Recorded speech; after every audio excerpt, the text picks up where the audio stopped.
haven't slept properly in weeks. I can't remember when's the last time I ate a proper meal.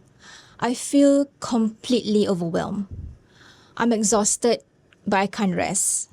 Sound familiar? You know, as caregivers, we have all been there.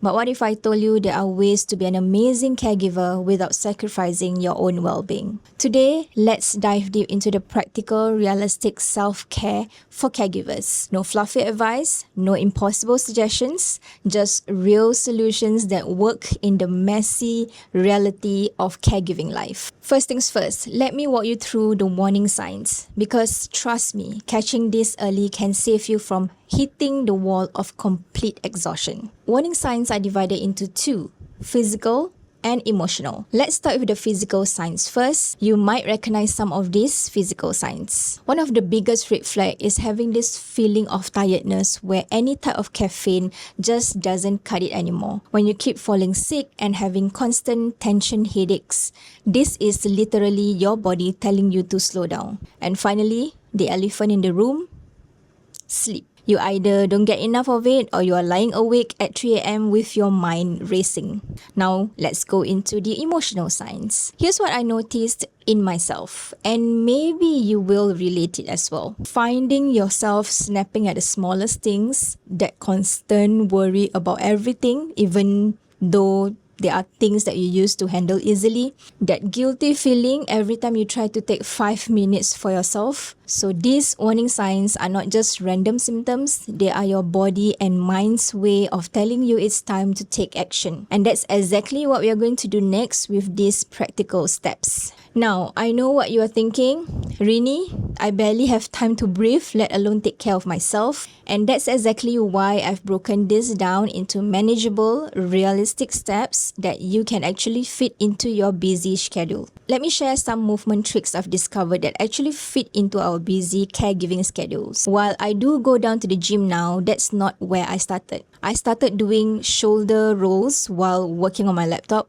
It's amazing how you can actually see a lot of tension holding on there. While watching TV with my loved ones, I do gentle ankle rotations. My favorite is actually walking while taking phone calls, even if it's just pacing around my office. Now, here's the fun one that I just discovered. I do counter push-ups while preparing meals. Sleep was a huge challenge for me, but I have some strategies that actually work. Power naps became my secret weapon. Even if it's like 15 to 20 minutes, can feel like magic. I started going to bed an hour earlier than usual. And you know what? Even with interruptions like I happened to go to the toilet, I feel that I was getting more rest. I keep my bedroom cool and comfortable, and I set up a bedtime reminder on my phone.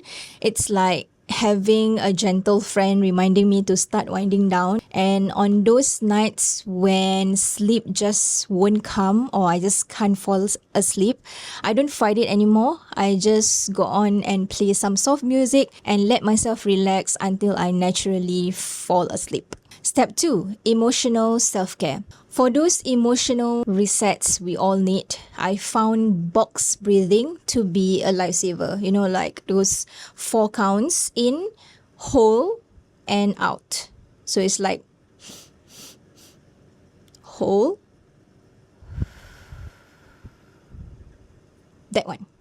This kind of breathing you can do anywhere, even while doing other tasks. Sometimes my quiet spot is the bathroom, and you know what? That is okay. It's perfectly fine. I also learned setting boundaries important. So instead of automatically saying yes to everything, I learned to say, let me check my schedule. Sometimes I put my phone on silent, and that's okay as well. I've also learned that saying I can help tomorrow is better than dropping everything in the moment. Step 3, support system.